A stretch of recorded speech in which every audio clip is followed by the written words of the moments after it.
రోజు ఎన్టీఆర్ని సర్వనాశనం చేయటమే కాదు, జూనియర్ ఎన్టీఆర్ 2009 ఎన్నికల్లో తిప్పుకున్నాడు. యాక్సిడెంట్ అయి ప్రాణం బాగుపడుతున్నటువంటి పరిస్థితిలోకి వచ్చాడు.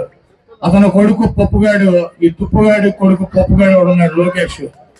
వాడికి తా అంటే తందానా అంటాడు. వాడికి పుట్టినరోజుకి చావుకి కూడా తేడా తెలవనటువంటి పనికిరానటువంటి వెధవ వాడు. వాడిని తీసుకొచ్చి ఆ తెలుగుదేశం పార్టీకి ముఖ్యమంత్రిని చేయాలి, అధ్యక్షుడిని చేయాలని చెప్పి ఆ ఎన్టీఆర్ జూనియర్ ఎన్టీఆర్ చిన్నాని మీద అనేక కుట్రలు చేసి అతన్ని అనేక రకాలుగా ఇబ్బంది పెట్టేటువంటి పరిస్థితి ఉంటుంది.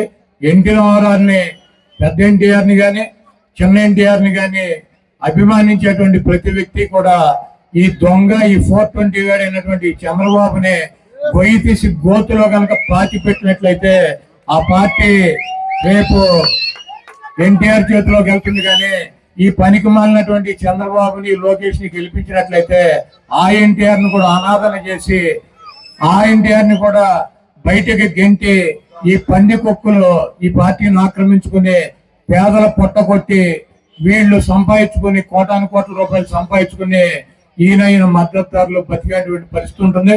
కాబట్టి ఎన్టీ రామారావు నిర్మాణించేటువంటి ఎన్టీఆర్ అభిమానులు కావచ్చు, రాజశేఖర రెడ్డి గారు నిర్మాణించేటువంటి రాజశేఖర రెడ్డి గారి అభిమానులు కావచ్చు, గౌతులచ్చన్న గారు చూపించినటువంటి మార్గంలో నడిచేటువంటి వ్యక్తులు కావచ్చు, డాక్టర్ బిఆర్ అంబేద్కర్ గారు చూపించినటువంటి ఆయన చూపించినటువంటి దారిలో నడిచేటువంటి జగన్మోహన్ రెడ్డి గారికి మనందరం కూడా మద్దతు ఇవ్వాల్సినటువంటి అవసరం ఉంది.